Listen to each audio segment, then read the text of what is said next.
BSP को लेकर बड़ी खबर में हम आपको बता दें, बीजेपी छोड़कर आए संजीव कुशवाहा ने ऐसा दांव चला कि विरोधी दलों की नींद उड़ गई है।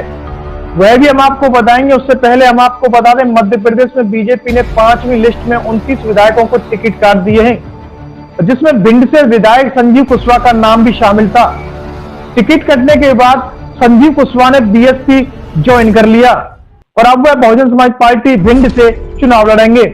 दरअसल बता दें, संजीव कुशवाहा 2018 के चुनाव में बसपा से जीत कर आए थे, लेकिन करीब 1 साल पहले अचानक वह बागी हो गए और फिर बहुजन समाज पार्टी को छोड़कर भारतीय जनता पार्टी में पहुंच गए।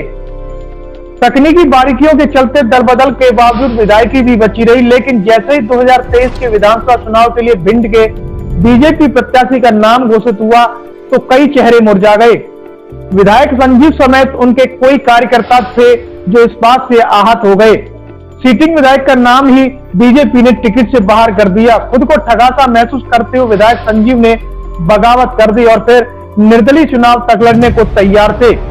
लेकिन इसी बीच में अचानक गुरुवार शाम को उनकी घर वापसी यानी कि बहुजन समाज पार्टी बीजेपी नहीं बल्कि एक बार फिर से बसपा में शामिल हो गए, यानी कि बसपा में शामिल होकर हाथी का टिकट ले ही लिया। बीएसपी में वापसी की जानकारी मिलते ही समर्थक उनके बंगले पर पहुंच गए और फिर खुशी का इजहार करते हुए जमकर आतिशबाजी की। बसपा से टिकट मिलने के बाद में संजीव कुशवाहा से मीडिया से बातचीत में उन्होंने बसपा से बीजेपी में शामिल होना और फिर बगावत करने को एक के बाद एक कई फैसलों के बारे में बताया। विधायक संजीव कुशवाहा ने बताया कि बीजेपी ने उन्हें 2013 में ही परिवार से बाहर कर दिया और उसके बाद बसपा सुप्रीमो बहन जी मायावती ने उन्हें सहारा दिया। इसके बाद बसपा सुप्रीमो मायावती ने उन्हें सहारा और विधानसभा का टिकट दोनों ही दिया, लेकिन वे कम अंतर से चुनाव हारे। इसके बाद 5 वर्षों तक लगातार क्षेत्र में जनता के बीच मेहनत की। 2018 में एक बार फिर बसपा ने भरोसा किया। उसका नतीजा ये मिला कि पहली बार भिंड विधानसभा में बहुजन समाज पार्टी का विधायक चुना गया। संजीव कुशवाहा ने बताया कि विधायक बनने के बाद भी वे भिंड विधानसभा क्षेत्र की जनता के लिए लड़ते रहे, चाहे कमलनाथ की सरकार रही है भारतीय जनता पार्टी की। साल भर पहले जब नगरीय निकाय चुनाव हुए तो भारतीय जनता पार्टी ने क्षेत्र में अव्यवस्थाओं को देखते हुए उन्हें बुलाया था वे भारतीय जनता पार्टी ज्वाइन करें और क्षेत्र में उनका नगर पालिका अध्यक्ष बनवाएं। विधायक ने बताया कि उन्होंने शर्त रखी थी कि एकमात्र उद्देश्य चुनाव लड़ना था, जिस पर उन्हें भरोसा भी दिलाया। पार्टी में शामिल होने के साथ साथ उन्हें विधायक चुनाव में टिकट भी दिया जाएगा। और इस पूरे घटनाक्रम में विधायक संजीव सिंह कुशवाहा का कहना है कि भारतीय जनता पार्टी की बात और विश्वास में आकर भारतीय जनता पार्टी ज्वाइन तो कर ली, लेकिन उन लोगों ने अपना वादा पूरा न करते हुए विश्वासघात कर दिया, क्योंकि वे बहुजन समाजवादी पार्टी से चुने गए थे।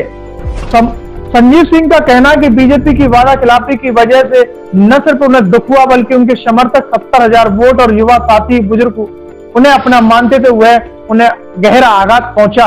उन्होंने सीधे तौर पर कहा कि संजू तुम्हें चुनाव लड़ना है, चाहे निर्दलीय क्यों न लड़ो, और उनके इस विश्वास के चलते ही दोबारा चुनाव लड़ने का फैसला लिया। इसके बाद बसपा सुप्रीमो मायावती ने उन्हें भारतीय जनता पार्टी में जाने की गलती को फिर माफ कर दिया है और एक बार फिर उन्हें विश्वास जताया। भिंड से विधायक संजीव कुशवाहा बीएसपी ज्वाइन कर लिए हैं और अब वह बहुजन समाज पार्टी से भिंड से चुनाव लड़ेंगे। बता दें, संजीव कुशवाहा 2018 के चुनाव में बसपा से जीत कर आए थे। एक बार फिर से बहुजन समाज पार्टी ने विश्वास जताया है और इस पूरे मामले में सवाल ये उठता है कि अगर अब की बार में बहुजन समाज पार्टी से जीतने के बाद फिर वह दल बदलकर किसी भारतीय जनता पार्टी या कांग्रेस में शामिल हो गए तो क्या कुछ परिणाम घोषित होंगे, क्या कुछ परिणाम निकलेगा। इस खबर को देखने के बाद क्या है आपकी राय, नीचे दिए गए कमेंट बॉक्स में दीजिए अपनी राय। ऐसी तमाम बड़ी खबरों को देखने के लिए जुड़े रहिए हमारे साथ। खबर अच्छी लगे तो लाइक कीजिए और शेयर कीजिए और हाँ, चैनल को सब्सक्राइब कर घंटे वाली बटन को दबाना ना भूलिए। फिर आते हैं आपके बीच कुछ खास खबरों के साथ, तब तक के लिए नमस्कार, जय भीम। इस खबर को देखने के बाद क्या है आपकी राय, नीचे दिए गए कमेंट बॉक्स में दीजिए अपनी राय। ऐसी तमाम बड़ी खबरों को देखने के लिए जुड़े रहिए हमारे साथ। खबर अच्छी लगे तो लाइक कीजिए और शेयर कीजिए और हाँ, चैनल को सब्सक्राइब कर घंटे वाली बटन को दबाना ना भूलिए। फिर आते हैं आपके बीच कुछ खास खबरों के साथ, तब तक के लिए नमस्कार, जय भीम।